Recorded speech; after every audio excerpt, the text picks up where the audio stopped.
I started my days in the morning at the morgue. When you're a crime reporter, you see the absolute worst. There's some stuff I saw as a reporter in Miami, and I kind of made a vow to myself never to say it to anybody. It was too dark. You've talked openly that you actually hope that everyone gets fired at some point in their lives. If you have not been fired somewhere in your career, you've probably not put yourself out there enough, okay? You've not taken a big enough swing. You've not taken on enough risk. I think that you also realize you don't die. You just reinvent. The 10-10-10 framework, 10 minutes, 10 months, 10 years. What would be your advice to someone on how to implement this framework into their daily life? If you feel like your life is getting out of control, understand that one quick way to get it back under control is to understand that all the complicated stuff are actually discrete decisions which you have to make. And if you don't make them, they'll make themselves. That's not good. I'm Sammi Cohen, and this is Social Currency, a podcast that unpacks the stories that are shaping business, culture, and the intersection of the two. Before we get started, quick favor. If you're listening right now and you're not subscribed, hit subscribe. It is the easiest way to support the show, and it helps us keep bringing you conversations just like this one. And I know you are going to love today's guest. Today, I'm talking to Suzy Welch. She's a best-selling author, professor, and former editor at Harvard Business Review, where she helped bring some of the most influential business ideas into the mainstream. We talk about her B+ life concept, the 4 forces that quietly destroy your values over time, and how to rethink work-life balance as something closer to work-self balance. And towards the end of our conversation, we get into her iconic 10-10-10 framework, how to make better decisions by thinking about consequences in 10 minutes, 10 months, and 10 years, and what to do when you realize you may have built a life that doesn't actually fit you anymore. That was one of my favorite parts of talking to Suzy, so I can't wait to hear what you think about that. This is Suzy Welch's Social Currency. This episode is brought to you by Mercury, radically different banking loved by over 300,000 entrepreneurs. Here's a reality check. You wouldn't run your business on outdated software. You wouldn't ship products using tools from the 90s. So why are so many of us still banking like it's 1995? I switched to Mercury after one too many frustrating experiences trying to send a simple wire transfer. We're talking phone tag with my bank, waiting on hold, manually confirming details that should have been automatic. Meanwhile, I'm losing hours I could have spent actually building my business. Mercury has changed that completely. It works the way you'd expect best-in-class software to work. It's intuitive, fast, and elegant. I can send same-day ACH transfers, issue invoices, see exactly where my business stands financially, all from one dashboard. There are no in-person visits, no surprise fees, no duct taping together 5 different tools to do one thing. And as my team has grown, I can give my bookkeeper access to exactly what she needs, nothing more, nothing less. Spending limits, merchant locks, multi-step approvals before money moves, it just works.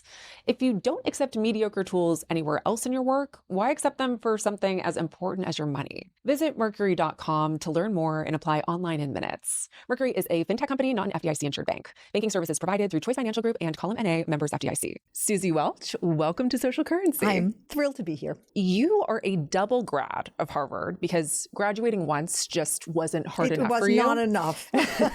You were undergrad and then you went back for your graduate degree at Harvard Business School. That's correct. And that is very impressive. But what I want to ask you about to kick off the conversation is a role that you had. It was your first job after graduating from undergrad where you started as a crime reporter at the Miami Herald. So what led you to that role? It is an unusual place to go, but I was from this hippy-dippy, artsy-fartsy family of artists. My dad was an architect. My mom was an artist. Let's just say they were very cool parties when I was growing up. And we were like just absolutely almost a feral childhood. And it was wonderful, okay? But I got to college and I noticed other people's parents talk to them about careers. And my parents were like listening to Bob Dylan and like, you know, dancing in the living room. And they were not talking to me about my career, which was fine. I mean, this was the 80s, so it was a little bit different. And I think they just thought I'd find my way, which is kind of cool when you think about the way parents are today, the way the kind of parent I am. I am not that parent. And so college was bumping along and I had majored at Harvard as an undergraduate in fine arts. That's got a lot of opportunity with it. I knew I did not want to be a museum curator, so I had no idea what I wanted to do. And I was a reporter at the Harvard Crimson, which is a daily newspaper. Most colleges don't have daily newspapers, and we all thought we were very spectacular, important journalists. I did that for all 4 years. And in my senior year, sitting in the newsroom, 2 guys in black suits, sort of like, you know, mysteriously show up in the newsroom and they say, "Who here would like to work in Miami?" And I said, I would. I physically raised my hand and said, I would. And here's what happened. Of course, there was no internet in those days, so we had no idea. There had been a strike down at the Miami Herald. And the Knight Ridder basically said to the employees, they said, we want to be unionized. They said no. And they fired the whole newsroom. And so the executives of Knight Ridder in 1980 got on the corporate jet and they flew from college newspaper to college newspaper. And they went into newsrooms and said, who wants to work in beautiful Miami?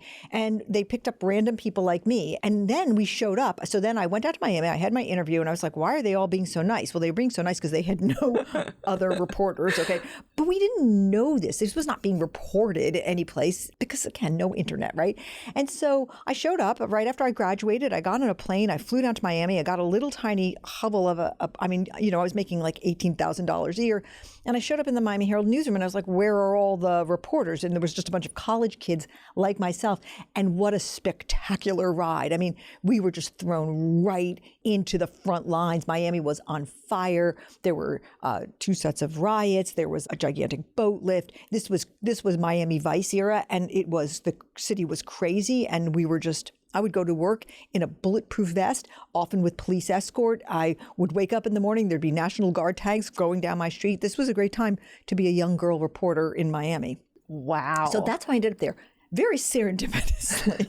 I had no other job. I knew I wanted to be a reporter, though. So, Was there anything about covering crime that taught you about human nature that has carried over into the work throughout your career? It was my education. So, I had a very fine undergraduate education. I mean, it was very, very good. I had all the greatest professors. I studied literature. I studied art. I loved economics. I took all this fancy pants classes. I watched my kids do the same thing, 20 years later after I had my children, and they all went to very fine colleges. And I would stare at them and say, I wish that you were all becoming reporters at the Miami Herald so you could learn what you really need to know about human nature. Because when you're a crime reporter, what do you see? You see the absolute worst of human nature. You see absolute abject examples of cruelty and evil. But you also see unbelievable acts of love and heroism. And you see it all every single day, like 10 times a day. I would start at the beginning. I started my days in the morning at the morgue. And I was the reporter assigned to that. And we'd go down the bodies that had floated up in the Miami River overnight. And I used to look at their faces of these people who were not living anymore, unalived, if you would. And I would say, this was somebody's brother, this was somebody. And I was just learning kind of what we had studied in King Lear and everything else we had read. I was like just face to face with humanity. And I will say that years later, I remember my husband saying to me, it was right before we got married. And he said, is there anything that I don't know about you? I think we should have that night where we tell each other everything. And I said, yeah, there's some stuff I saw as a reporter in Miami. And I kind of made a vow to myself never to say it to anybody, not my kids, not anybody. It was too dark. And he said, I respect it about you, Suzy, in a way I don't want to know it. So, I mean, I saw stuff, okay, that I couldn't even say to my husband. So you see some stuff. And I think it just taught me how bad people can be and how good people can be.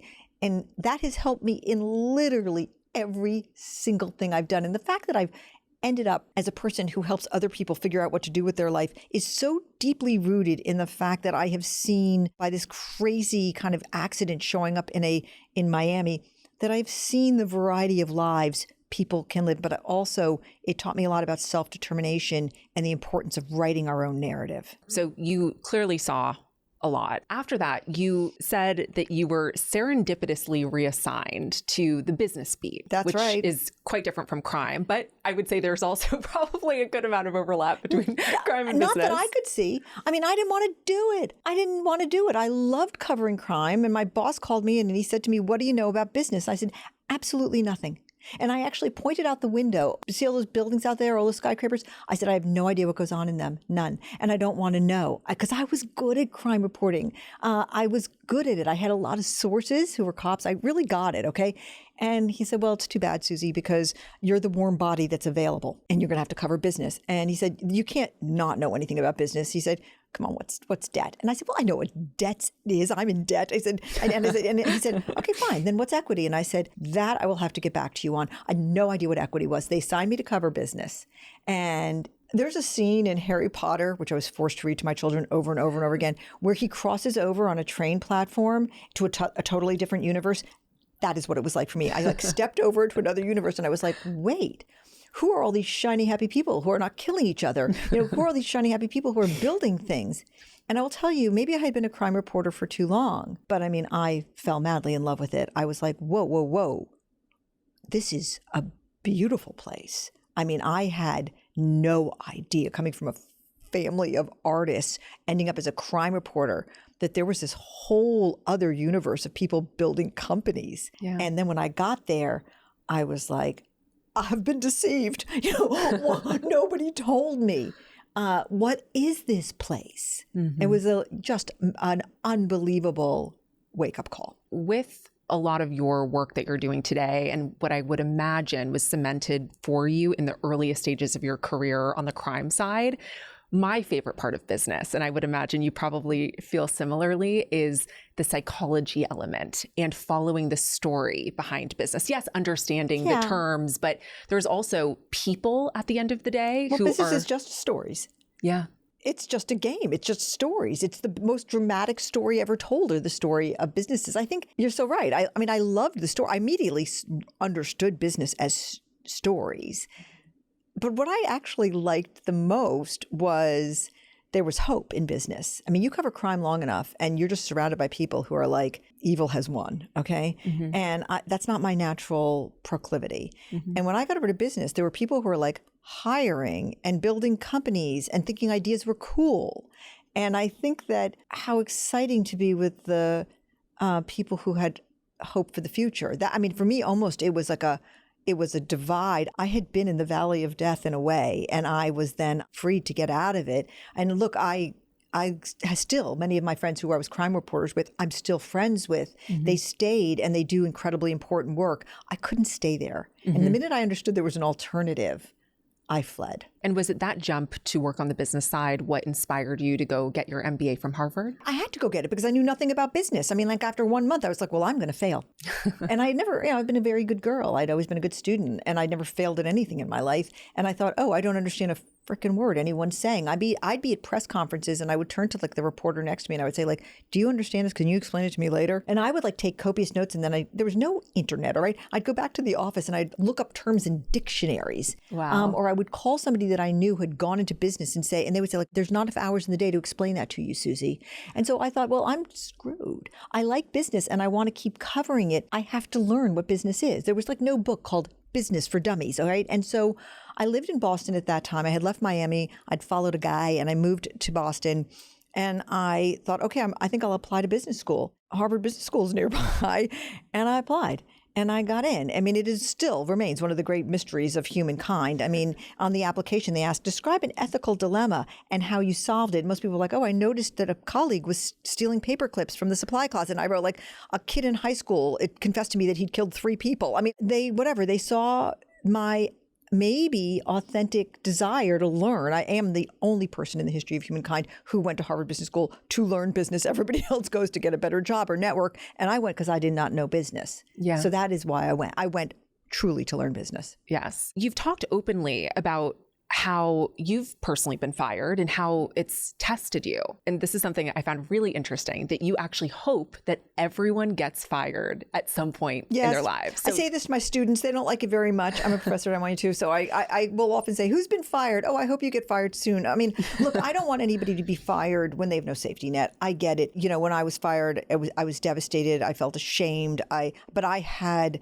financial resources. So it wasn't like, oh God, how will I pay my mortgage? So I don't want to be blithe about this. I understand that for some people being fired is truly about very serious things. But if you can have a moment where you can be fired and you can pick yourself up again, I say do it because it teaches you so much. I mean, it teaches you everybody cool's been fired, number one. And B, it teaches you humility, which you need.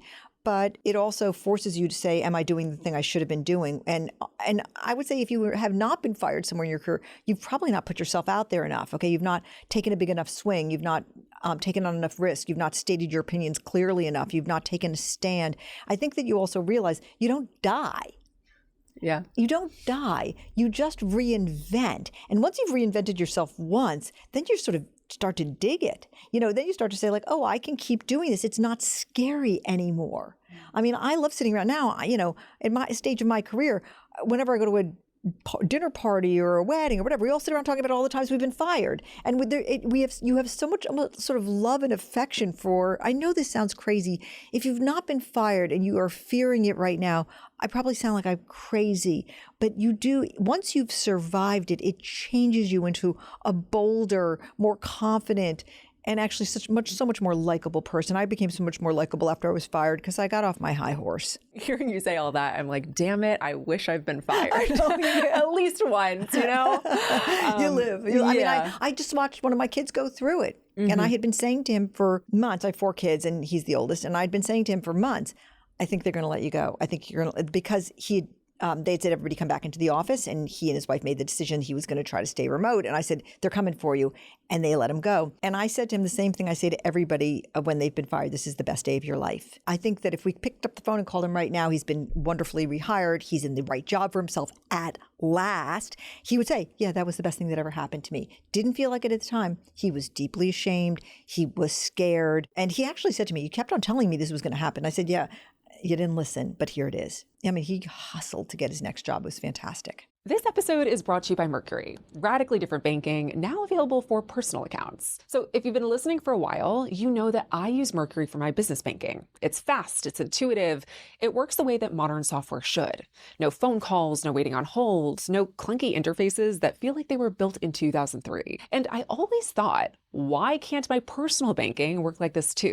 Turns out, now it can. Mercury just launched personal accounts, and it's the same level of design and intention that I've come to rely on for my business, but now for my personal finances. I can set up sub-accounts for different goals, whether that's a home renovation fund, a travel account, whatever project I'm currently working toward. I can automate transfers so those goals actually get funded without me having to think about it. There's high-yield savings to put idle cash to work. And if you manage finances with a partner or need to give your accountant read-only access during tax season, you can do that seamlessly. It's banking designed for people who want to bring that same craft and intentionality to their personal lives as they do to their work. And you can toggle between business and personal with a single click. Visit mercury.com/personal to learn more. Mercury is a fintech company, not an FDIC insured bank. Banking services provided through Choice Financial Group and Column NA, members FDIC. So many of the tools and the workshops, and you've so much in Becoming You, and we're going to get into a lot of your values and principles that you speak about. But one more question before we get into that chapter, Sure. because I am an avid reader of the Harvard Business Review. Yeah. You spent time as editor of HBR. Can you share any highlight that you had in terms of bringing an article into the world that really stuck with you or perhaps shaped the space? Thank you for asking about HBR. What a great journal it is, and what an amazing time I had there. So many articles felt so important to me. There was one that I really loved, actually, since you asked about it. It was really a long time ago, but an author from a Canadian business school who's no longer with us, unfortunately, came to me and he said, look, there's a dynamic that exists in a lot of workplaces where there's a boss who's very successful, but a total asshole. And he or she is mean, but they get away with it because they're so smart and they're so, they have such great results. That person almost invariably has alongside them a person I call a toxic handler, sort of a consigliere who sort of softens the blow. After they're mean to somebody, they go and they say, yes, but it's going to be okay because they really like you. And every kind of toxic boss has a toxic handler. And he named this concept, talked about how dangerous it was to be one of these people, the toxic handlers, this sort of second in command. And after that article ran, it was months of emails from people saying, I worked for a toxic boss.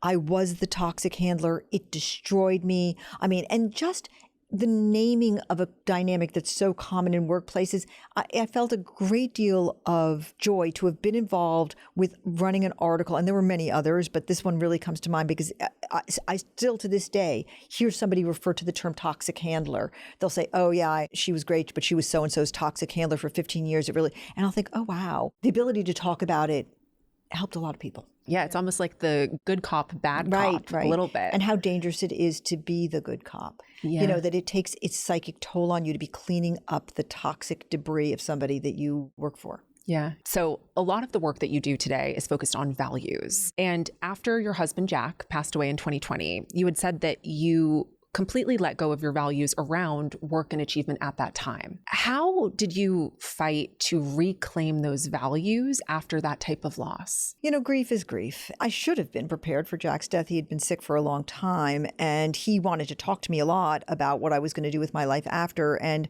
when I look back, maybe I should have, he was so smart, I should have talked to him, but I refused to engage in that conversation with him where he would say, let's talk about your life when I'm gone. And I would be like, no, that's not, I'm getting into bed and I'm never getting out. And so I didn't have the benefit of his wisdom.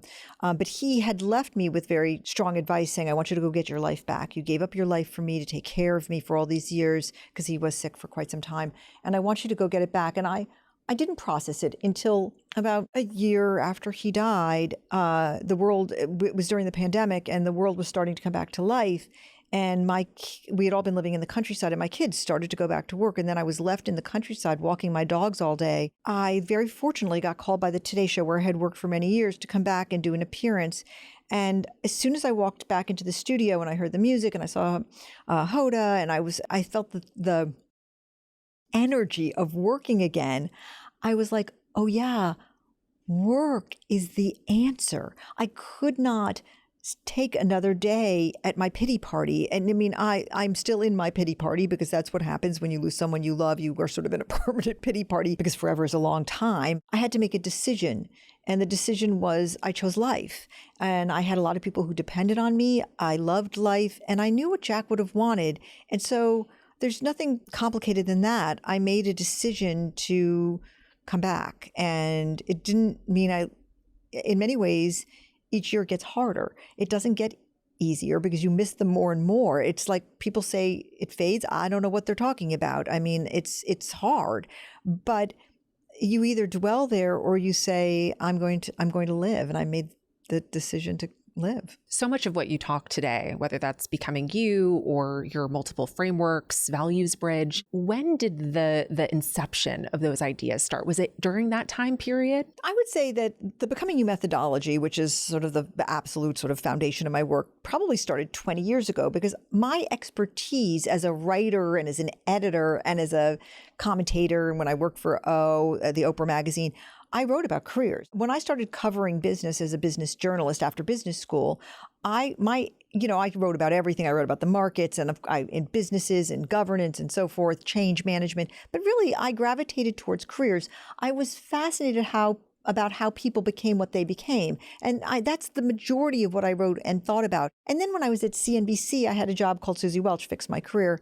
And then I really started to formulate, well, how do people get into the careers that they belong in? And I started to develop, for lack of a better word, kind of a framework for how that might happen. So after Jack died, and I was thinking, okay, now what am I going to do? Am I going to go back and be a consultant? Will I go back to broadcast journalism? I really started to think about this methodology. And one day I had taken an incredibly long walk with the dogs because what was there to do during the pandemic? And I came home and my son was the one who was just fired, but so he was 30 then. And I said to him, I think I have this methodology really formulated. And I described it to him. And he said, I think that's a great idea, Mom. I think you should teach it. I think it should be called Becoming You. And as soon as he said it, I thought, this is maybe it. Maybe this is what I should do. So I had known the dean of NYU's business school. I live in New York. I had known the dean of Stern for many years through life. And I went to go see him. He said, what brings you here today, Suzy? And I said, well, look, I think I have an idea for a class that I wish I had taken in business school. It's called Becoming You, and it's a system. It's a methodology to help you figure out what you should do with your life. And he said, oh, I like this idea. I described it to him. I described, sort of what the scholarship behind it was, how my thinking had evolved that way. I mean, it was a pretty rigorous conversation. And then he said, well, let's try it as an experiment. So I will just say that, in 2021, coming out of the pandemic, if you offer a class called Becoming You, Crafting the Authentic Life You Want and Need, that is the field that if you build it, they will come. So it started off, we thought it was going to be a very small class experiment I'd never taught before. But before you know it, became a very large class. And we went from there. I mean, that was 5 years ago. So. Wow. Yeah. And when you say popular class, I believe it's one of the most popular classes at Stern today. Yes, yeah. That's incredible. Yeah, no, look, the timing of this class is kind of very serendipitous, but I think the class meets students where they are. And I mean, I teach it, 2 years into it, I went to the dean of Stern and I said, I think we need to democratize becoming you. There's a lot of demand for this class outside of Stern. Can we offer it for open enrollment that anyone in the world can come take it? This is what's so great about Stern. I mean, he said to me, I think it's a great idea. I think you're right. And I was like, at any other school, they may have said, no, let's keep it for us. But he was like, yeah, let's do that.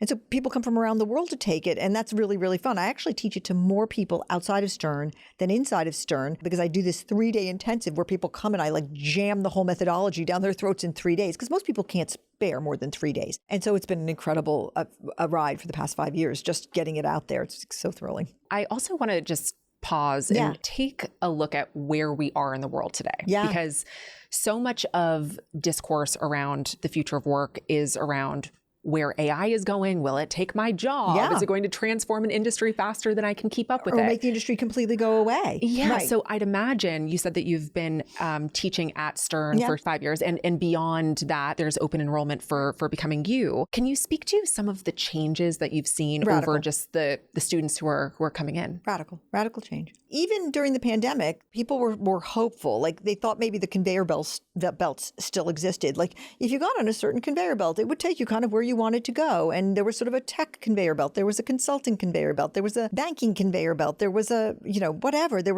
And then every single year as AI has come more and more into focus and people are like, this thing is real and it's really coming. And then if you add to it, let's just sprinkle in the sort of geopolitical instability that has grasped the world with tariffs and with just political unrest and just sort of societal and cultural unrest. And you kind of sprinkle it all over. When I look out at faces of people taking Becoming You, it's sort of, there is fear.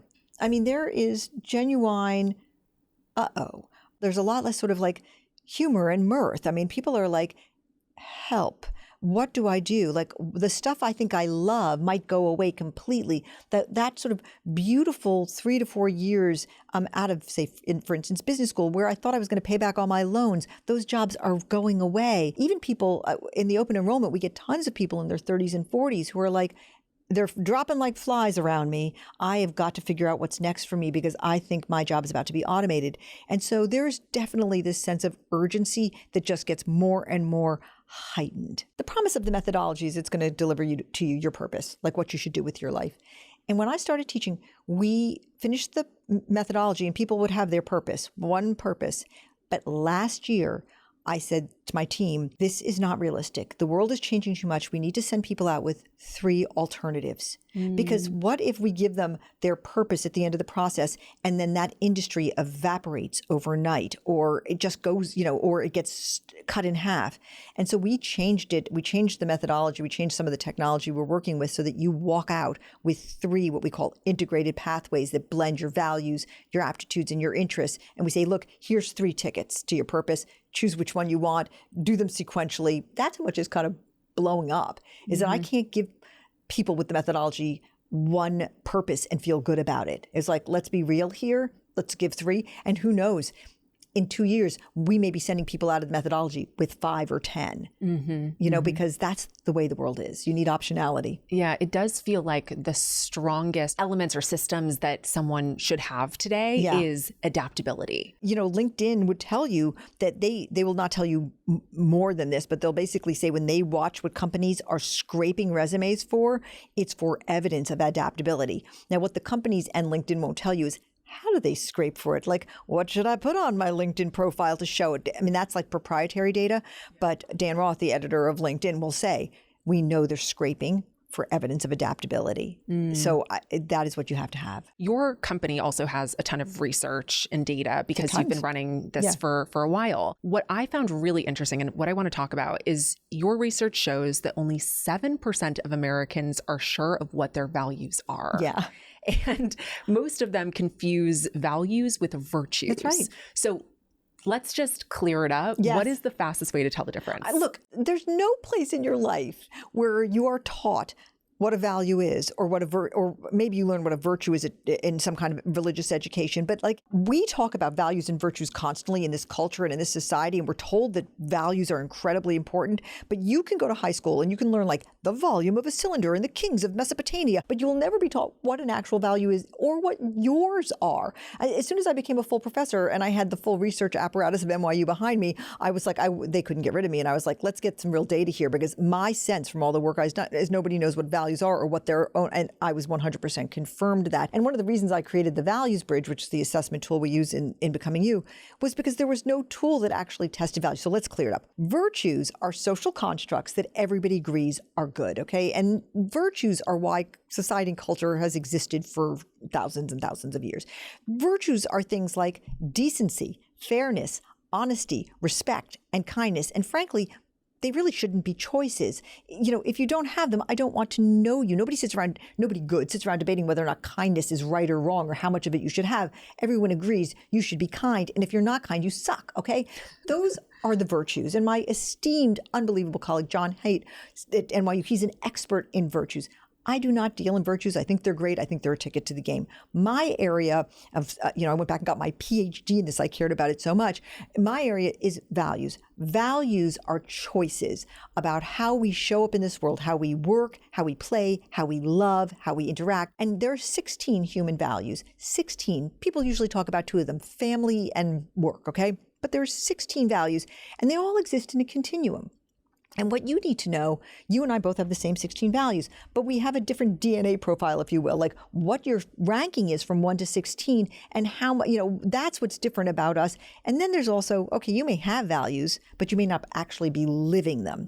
And so I was talking to my students about this constantly the first year I was teaching Becoming You, because I was saying, look, we have to ascertain what your values are so we can do the methodology. And they would be like, okay, but at the moment of truth, they would kind of fuzz their values up because they didn't want to hurt anybody, or they kind of were embarrassed of their values. And so finally I said, that's it. I'm going to create the assessment that tells them what their values are. It's very freeing for everybody to finally sort of see their values rank ordered. And so values are choices.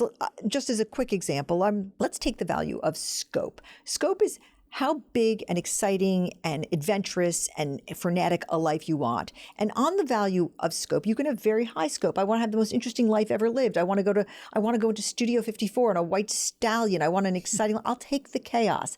I want excitement and fun and stimulation. And at the other end of that continuum of scope, there's psychological safety, there's predictability, there's visibility, there's, you could pick up the phone and you could call somebody and you know where you're going to be in, 1 week and so forth. And you don't want that, maybe you only want in little pieces stimulation and everything in between. I happen to be a very high scope person. I was married to a high scope person, but my children are relatively low scope. These are actually choices. And one is not better or worse. I'm a total values agnostic. If you're not hurting anyone, your values are your values. Own them, live into them by all means. And just let's not judge each other. I don't judge my kids for their low scope. Sometimes I say to them, well, my high scope would like us all to go on vacation in Sicily where we do X, Y, and Z. And your low scope would like us all to just stay home. And we can talk about it because we have a language. Does that help? Yes. Okay. Yes. And it sounds like, because what you just said, values are choices. Yes. Do those choices, or can those choices change based on the life phase that we're in, and do they? The research would show that our values are formed by a whole bunch of different forces. Like, imagine your life is a big cauldron. Into that cauldron goes your personality, your parents, your society, your culture, your religion, your children, your childhood friends, childhood trauma. And it all sort of gets mixed up as you're growing up. And probably around age 23 to 25, your values are pretty formed, okay? In terms of what they are in their rank order. A seismic event can certainly change them. I used to have belovedness. Belovedness is the value of romantic love, okay? How much you want your life to be organized around romantic love. We have so much data on this. I mean, I can tell you like what every demographic feels about belovedness. Let's just say, like, I had belovedness as a pretty high value when my husband was living. It was probably my top second or third value.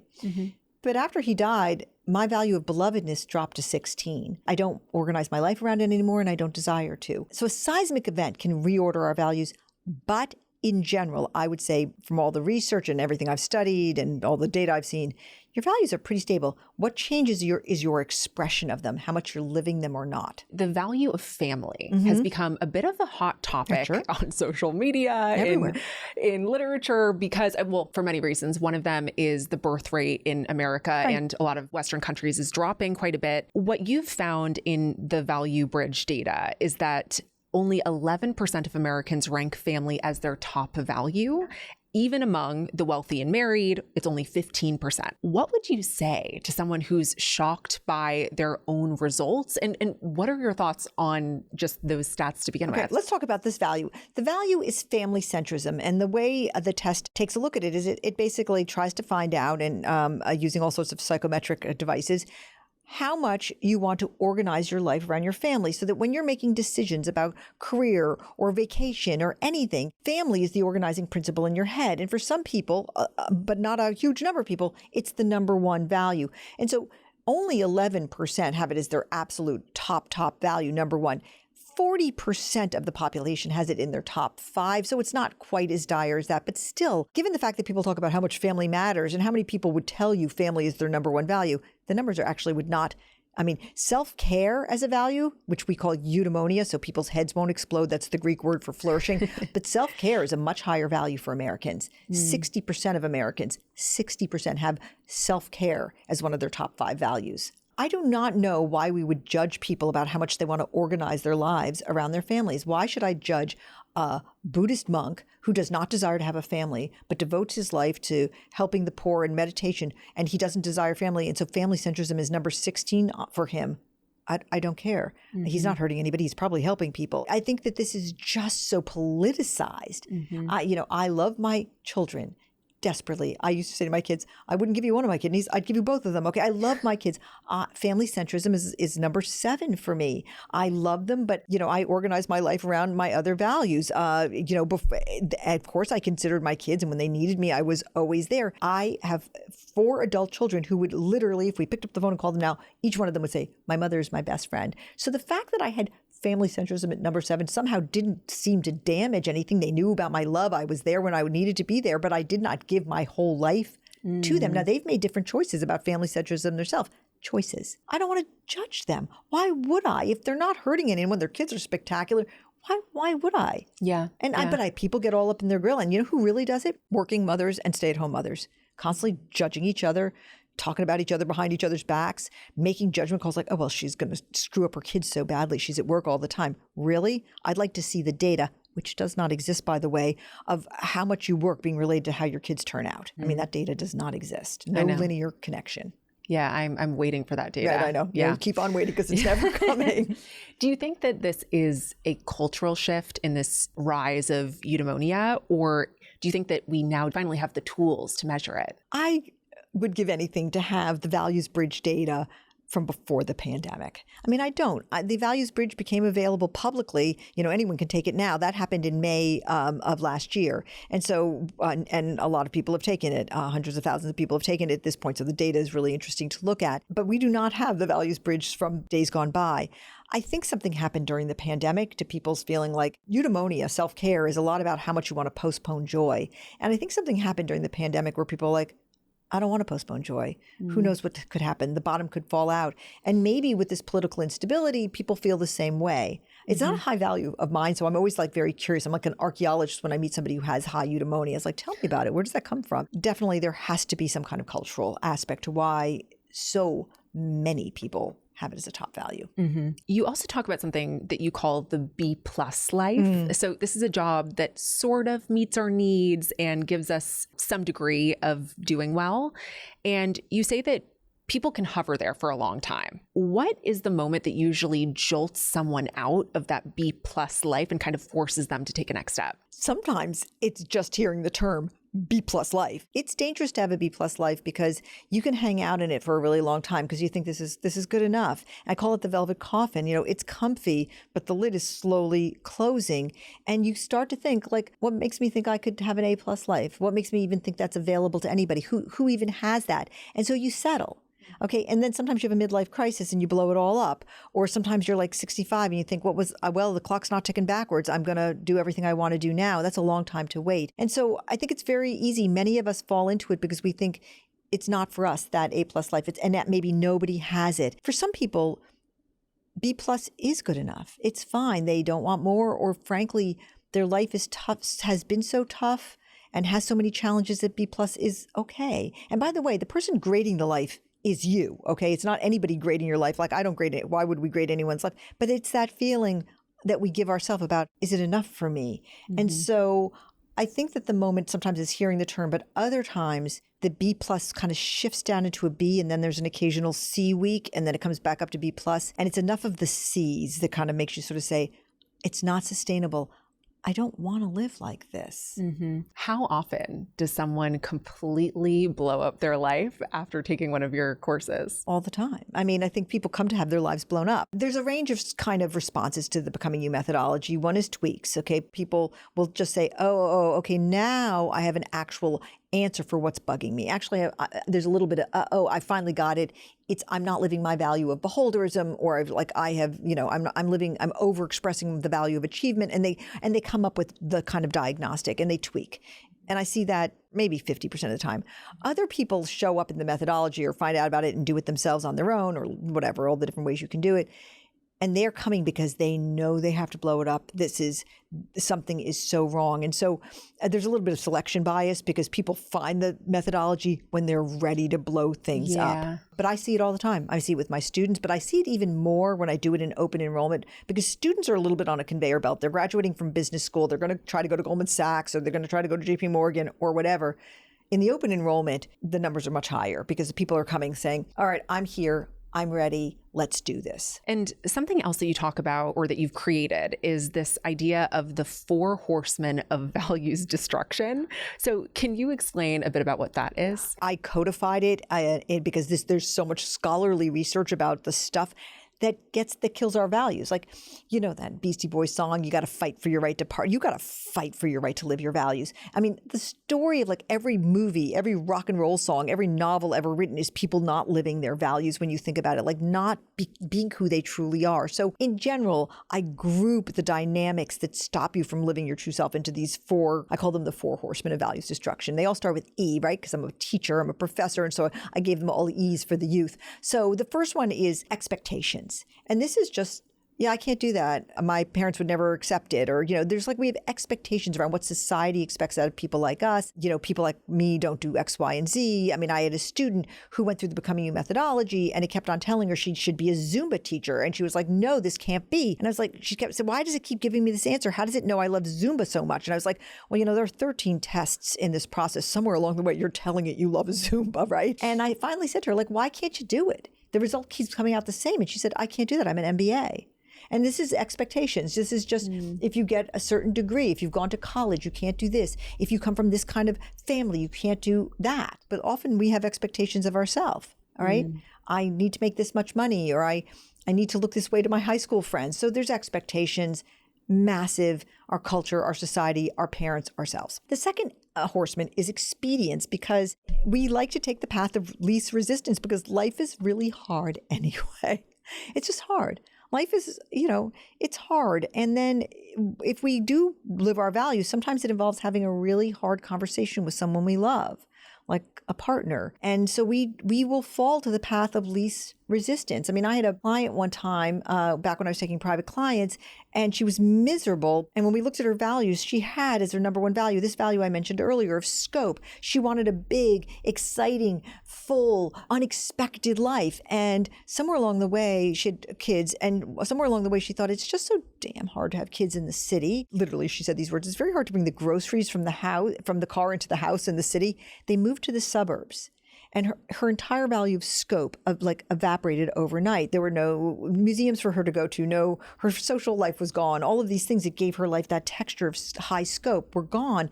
And she did it because it was just easier. And in fact, it totally destroyed her true value expression. So expedience, and a lot of times expedience is we just don't want to have the fight that living our values would have. So the third E is economic security, and everybody needs to live. But the problem is, as any behavioral economist would tell you, is sometimes we value, or we say we value economic security first and foremost, even when we don't actually care about money. And that's why we get people who are in their 40s or 50s having these midlife crises where like, it wasn't worth the second BMW, everything I did. And so you have to really get clear with yourself about how much economic security is enough for you. And actually, for all Americans, you'd be surprised. Affluence is a much lower value than you would imagine. It's like number, depending on the demographics, 7 or 8.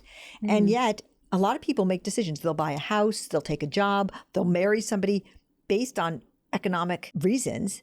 But actually, how much do they care? And the final one is events. And this is what happened to me. It's like when a bomb drops in your life, you just let go of your values because, you know, a parent is sick or somebody dies or you get fired or you have a baby and you can't live those values anymore because of circumstances. I would imagine it's probably tough for some people to even have the self-awareness to know that they have that fear or they're restricting themselves with one of these. But I'd love to get your advice for specifically, a lot of my listeners are women. It skews highly female. Around 80% of the audience listening is going to be women. Let's talk about expedience. And you brought up the story of your friend. What would your advice be for a woman with young kids who also has a very demanding job? And it's hard enough managing the job and all of the responsibilities that she has, and fighting that expedience one without burning out. Okay, so let's just talk about working moms, okay?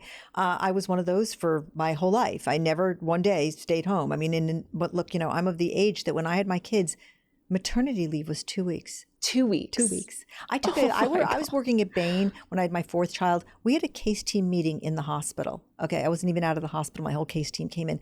Those were those days. One of the reasons I left Bain was because there was no partner track for women with children. So let's talk about. All I'm saying here is I relate. Okay, so and many of the people who listen to my podcast and who follow Becoming You and are part of are working moms, because they are like Daenerys, okay, from Game of Thrones. Like, they are suited up every day fighting the dragons because first of all, it's simply physically hard what you're doing, okay? It's really hard to juggle, to balance. You have a huge meeting and a kid gets strep. Oh my God, I had been there and done that. I was remember the other day that there was a week where all 4 of my children had chicken pox at the same time. That's right. Okay, so look, I survived. They grow up. It's just, you make a lot of decisions because you're just juggling like crazy and you're exhausted and you're confused. But then there's all these voices in your head. There's your company that wants you mind, body, and soul 24/7. But you also have children who want you mind, body, and soul 24/7. And if you have a partner, that partner may want you mind, body, and soul 24/7. And they're all coming at you. And a lot of stuff is bubbling up in you about what your parents' marriage looked like and, you know, what your best friend's marriage looks like. And you are just at the center of a storm. And so my suggestion to women in that situation is go to a private place, a quiet place, give yourself a half an hour. Don't let anyone disturb you, and take the values bridge, because you need to know what your actual values are. And if you don't want to take the test, fine.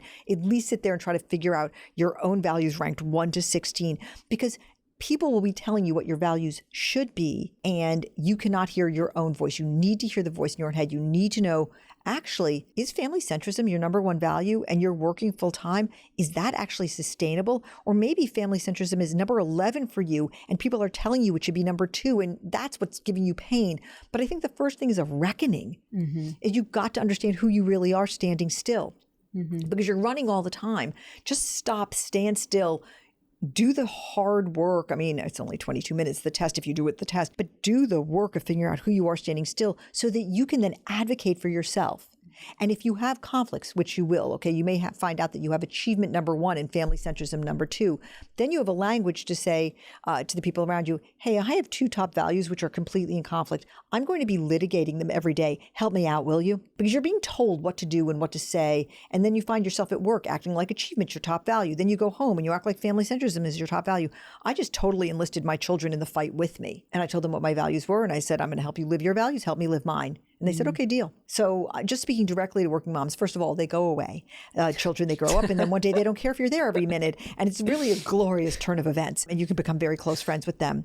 And so keep the faith, keep going. Not that you have any choice, right? But understand it's a finite period of your life that lasts 20 years. But also get clear with yourself. There's help to help you get through it. Something else that you talk about that I find really, really helpful, and I actually use this myself after hearing you talk about it, is the 10-10-10 framework.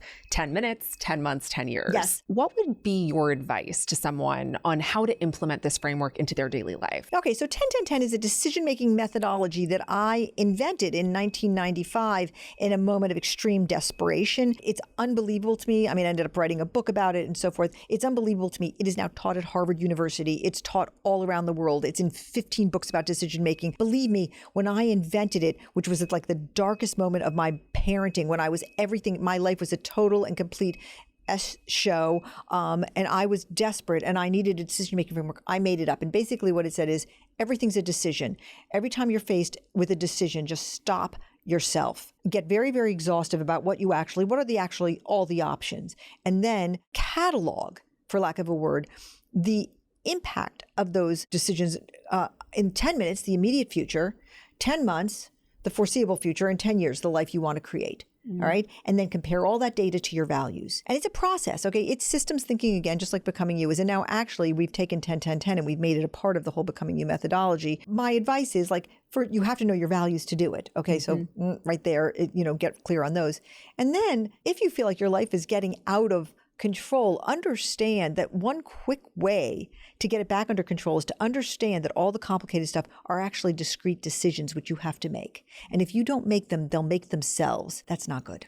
Yes. So we are going to the questions that I ask every guest. Okay, great. So we were just talking a lot about systems. In fact, this whole conversation has been about systems. But can you share a personal system that you have in place that benefits your career or business? And it could really be a system for anything. I mean, I am all systems. I am like, I have high scope and I have like a fun life with a lot of spontaneity, but there is stuff I do every single day. Like from when I was a young person, just totally believe that sound mind and sound body. So I exercise all the time.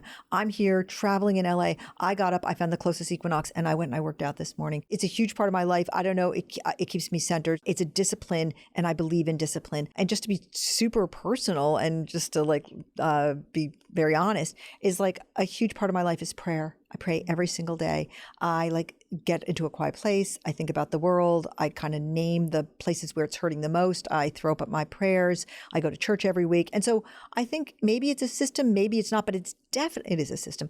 It is definitely a belief system. And I'm saying this with great sincerity and not in any way judgmentalism. I don't know how people operate without a belief system because where's the road? And so I'm on a road. Whatever your belief system is, it's beautiful, fine. I'm not saying anybody should have any specific belief system, but I have one of those. It's been enormously helpful to me because when things are crazy, as they are a lot of times, I think, well, what's true about this? What do I believe? And so I would say that's my other system. I really have a kind of a core central belief system. And so. Okay. So the next question comes from our social currency corner, where I get your input on a story that's impacting business and culture. Research from Burning Glass Institute shows that entry-level positions are disappearing across industries. Yeah. Companies are eliminating junior roles and hiring experienced workers who cost more but require less training, while AI handles what used to be early career work. If young people can't get in on that first rung anymore, what happens to the whole ladder? I mean, this is the existential question that we are thinking about all the time. And we really think about it as MBA professors and at that institutional level, because we have been, for lack of a better term, factories producing people to go into those entry-level jobs. And it all kind of made sense. They went and worked in these kind of entry-level jobs, and kids out of college work in these entry-level jobs. They build the experience and then they move up, and it kind of made sense. Then we wipe out the whole entry level. And so it just begs this question, well, then how in 10 years will there be any wisdom for the later years? And my answer to that is there's going to be a correction, because nothing will ever replace wisdom. I was working with AI yesterday. I love AI. I use it all the time. And it made me so frustrated because it was saying the stupidest things. And I wrote to it, you're useless. I'm going to go back and use my own human brain, because it had no feel for the truth about this particular kind of issue I was debating with it. And so this will bump along and companies will say, yay, we've taken out all the costs. But in about 10 years, they'll find there's no wisdom to be had, and there will be some kind of gigantic seismic correction. There's going to be some pain before that. All right, so let's end with a listener question. So this question comes from Melissa. I'm 34 and just realized that I hate my career in finance. I picked it because it was safe and my parents approved of it. How do I start over without feeling like I wasted a decade? You wasted nothing. I mean, I was a crime reporter. Everything is part of the Wisdom Project. And it's embarrassing. I mean, I think this is a little bit what Melissa's dealing with is like, okay, I'm 34. I did everything everyone told me. It looked right. The optics were good. My parents were clapping in the corner. Finance is quote unquote safe. And then you get to a place and you're like, I hate it. And I think what you've got to think to yourself is, thank God I pulled the ripcord as early as I did. I mean, the problem in general with 30-year-olds, they think like they're old.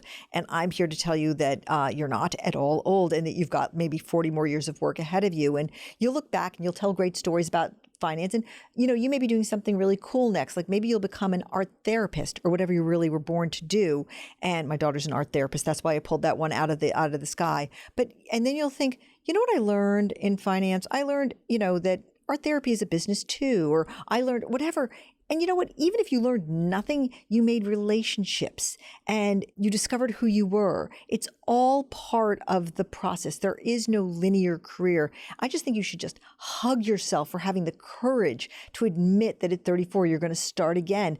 Get in line because everybody's going to be doing that now and you will not be the only person. And as you bump along in life, you meet more and more people who've just reinvented and you're part of that wonderful, like brave, courageous cohort of people, and more people are going to wish they were like you. Like, look at you, Melissa, and they'll say, God, I wish I could do what you did. I wish I could have been brave enough to pull the ripcord and reinvent. So just raise a glass of champagne to yourself because it's fantastic that you're getting out. Earlier, you said that all of the cool people have been fired. Same thing. All of the cool people have reinvented themselves several times. That's right. Several times. And the first reinvention attempt may fail.